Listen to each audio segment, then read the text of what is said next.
अगला आर्टिकल आता है अबाउट नेत्रा। अच्छा, एक नेत्रा है और एक प्रोजेक्ट नेत्रा है। प्रोजेक्ट नेत्रा आपने जस्ट फाइंड आउट करना है, गूगल करना है, उसको आ जाएगी पहली लाइन पे। जो चीज गूगल हो सकती है वो तो गूगल ही कर लेनी चाहिए हमको। तो मतलब दो चीजें हैं, एक नेत्रा है जो अभी हम पढ़ने जा रहे हैं, airborne early warning and control system. अगर मैं इसको तीन शब्दों में बताना चाहूं, मतलब तीन चीजें ड्रॉ करूंगी, उससे आप समझ जाओगे। एक मान लो ये वाला एयरक्राफ्ट है, आज बना नहीं ठीक से, ये मान लो एनिमी का एयरक्राफ्ट है, ठीक है। अब ये हमारे ऊपर अगर अटैक कर रहे हैं तो ये मान लो ये हमारे वाले एयरक्राफ्ट है। अब हुआ क्या, हम चाहते थे कि हमें इंफॉर्मेशन थोड़ा जल्दी मिल जाती कि कहाँ पे जैसे ये लोकेटेड है, तो उसमें कौन एक्ट करेगा, नेत्रा। नेत्रा बाकी के जो बैटलफील्ड ग्राउंड बनता है ना हवा के अंदर, उससे ज्यादा हाइट पे ये जा सकता है। तो ये जो नेत्रा है ये क्या करेगा, इसके ऊपर चेक करेगा और इनको फटाफट से इंफॉर्मेशन देगा, ये काउंटर अटैक के लिए आ जाएंगे। तो ये इसका मेन सा पर्पस है। आगे आपने जस्ट रीड ही करना है। ये लग गया पता, बीच में ट्रांजिशन की तरह एक्ट कर रहा है नेत्रा।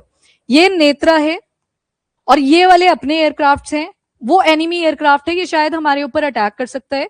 नेत्रा फटाफट से जाएगा, चेक करेगा कोऑर्डिनेट्स एंड ऑल, कहां पे पहुंचा हुआ है, कैसे मिसाइल्स डिप्लॉयड हैं, रेडार सेंसर वगैरह इसके अंदर लगे होंगे, और फिर इंफॉर्मेशन कोऑर्डिनेट कर देगा अपने एयरक्राफ्ट के साथ जो कि बैटलफील्ड में यूज होंगे, और फिर ये एयरक्राफ्ट जाएंगे और इसके साथ काउंटर करेंगे। तो मतलब जो नेत्रा है ये बीच में बफर जोन की तरह एक्ट कर रहा है दोबारा से, ये सारी इंफॉर्मेशन का कोऑर्डिनेशन मेंटेन करने में हेल्प करेगा। That is main purpose of Netra. Netra एक airborne early warning and control system है। नाम से पता लग रहा है एयरबॉर्न यानी कि हवा में रहेगा, दूसरा लिखा है वार्निंग अलर्ट करने के लिए, ये चेक करता रहेगा बार बार हवा के अंदर कि कोई एनिमी थ्रेट तो नहीं आ रहा है एयरक्राफ्ट की फॉर्म में, और बाकी इंफॉर्मेशन कन्वे करी जा सके जो अपने एयरक्राफ्ट से उनको। एंड कंट्रोल सिस्टम मतलब मेन पर्पस इनका कंट्रोलिंग के लिए। ये पता लग गया आपको यहाँ पे क्या बताया, कोई ऐसा जिसको ना लगा हो आइडिया अभी भी लग गया पता? ये तो कुछ भी नहीं है, बीच में चला गया। आप कैसे बता, कोई और इजी एग्जांपल में भी स्ट्राइक नहीं कर रहा है मुझे, किसी को और कोई ऐसा एग्जांपल जिससे आप फाइंड आउट कर सके? नहीं, मैंने इजी बोला, वैसे मैं नहीं बता रही दोबारा से। चलो आगे, ये लग गया ना पता सभी को? ये मतलब एक तरह से बीच में इंफॉर्मेटर का काम कर रहा है। दो, ये वाला एनिमी एयरक्राफ्ट है, ये हमारे ऊपर अटैक कर सकता था, ये ऊपर चेक लगा रहा था, इसको पता लग गया कि कोई अटैक करने के लिए आ रहा है, इसने अपने एयरक्राफ्ट को इन्फॉर्मेशन दे दी। ये मान लो ये इधर इंडिया आ गया, इधर पाकिस्तान आ गया, इनका एयरक्राफ्ट आ रहा था, ये बीच में नेत्रा डीआरडीओ ने बोला कि करो इसको फटाफट से लॉन्च। ये जाएगा, ये देखेगा कि हाँ कोई अटैक करने के लिए आ रहा है, और अपने एयरक्राफ्ट को इन्फो देगा। अपने एयरक्राफ्ट को जब इन्फो मिल जाएगी, ये काउंटर अटैक करने के लिए चले जाएंगे। ये अटैक के लिए यूज नहीं हुआ, ये वार्निंग के लिए यूज हुआ, ये इन्फॉर्मेशन शेयर करने में यूज हुआ। डन।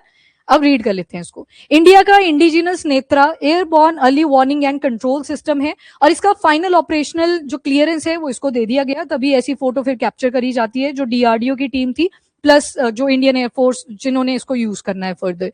तो इंडियन एयरफोर्स के लिए ऑपरेशनल यूज की जो क्लियरेंस है वो इसको दे दी गई है, that is Netra. Project Netra is different, वो सैटेलाइट से जुड़ा हुआ है।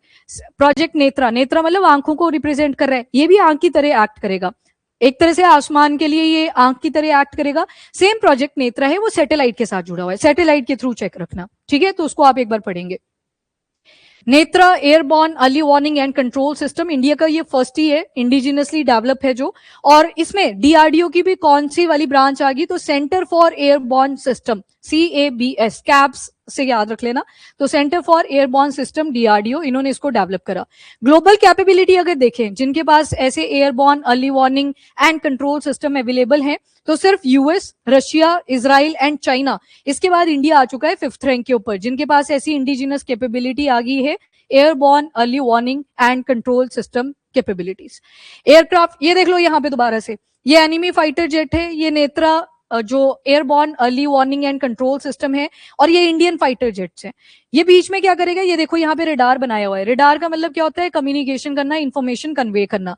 ये ऊपर नॉर्मल चेक कर रहा था, जैसे पेट्रोल वेसल होते हैं जो पानी के अंदर चेक करते रहते हैं कि कोई थ्रेट तो नहीं आ रहा पानी में, वैसे नेत्रा क्या करेगा, ऊपर चक्कर लगाता रहेगा आसमान में, और जब इसको दिखेगा कि कोई फाइटर एयरक्राफ्ट अपनी तरफ आ रहा है जो कि अपनी कंट्री का नहीं है, तो अपने एयरक्राफ्ट को इन्फॉर्मेशन दे देगा। बैटलफील्ड में फिर ये इंडियन एयरक्राफ्ट जाएंगे जो फाइटर एयरक्राफ्ट है।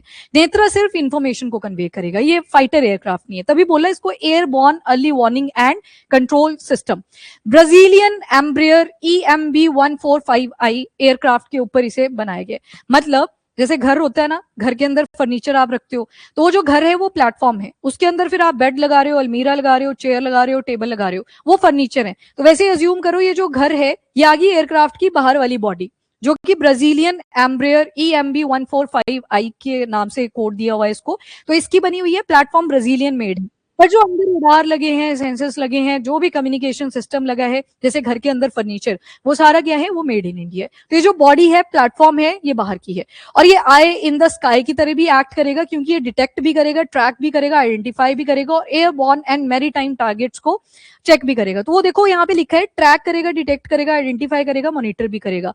इलेक्ट्रॉनिक वॉरफेयर वाली जो अपडेट्स हैं, वो आजकल सारे ही इक्विपमेंट्स में डाली जा रही है, एयरक्राफ्ट के अंदर डाली जा रही है। की कैपेबिलिटीज क्या क्या हैं, तो इसमें मल्टीपल रेडार्स लगे हुए हैं। इन रेडार को यहां से पढ़ लो। सबसे पहले है एक्टिव इलेक्ट्रॉनिकली स्कैन्ड एरे। ये एडवांस रेडार है जो डिटेक्ट कर सकता है, ट्रैक कर सकता है और मॉनिटर कर सकता है अगर मल्टीपल एयरबॉर्न थ्रेट अपनी साइड को आ रहे हैं। ऐसा करके इसको याद रखना, ऐसा ही बोलते हैं, ऐसा रेडार। ऐसा का मतलब यहाँ पे एक्टिव इलेक्ट्रॉनिकली स्कैन्ड एरे। अगला आता है IFF, आइडेंटिफिकेशन फ्रेंड और फो।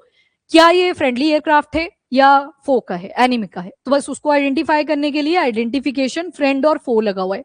एक आता है ESM, इलेक्ट्रॉनिक सपोर्ट मेजर। ये डिटेक्ट करेगा, इंटरसेप्ट करेगा और एनालाइज करेगा एनिमी के रडार को।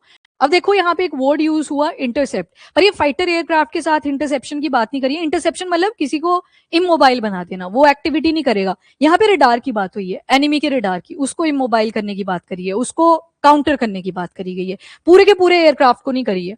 और विदाउट ट्रांसमिटिंग सिग्नल, रेडार ये एमिट नहीं कर, जब ये काउंटर कर रहा होगा उसको, तो कोई एमिशंस नहीं होंगे, तो मतलब सामने वाले को पता नहीं लगेगा कि कौन यहाँ से आके गया।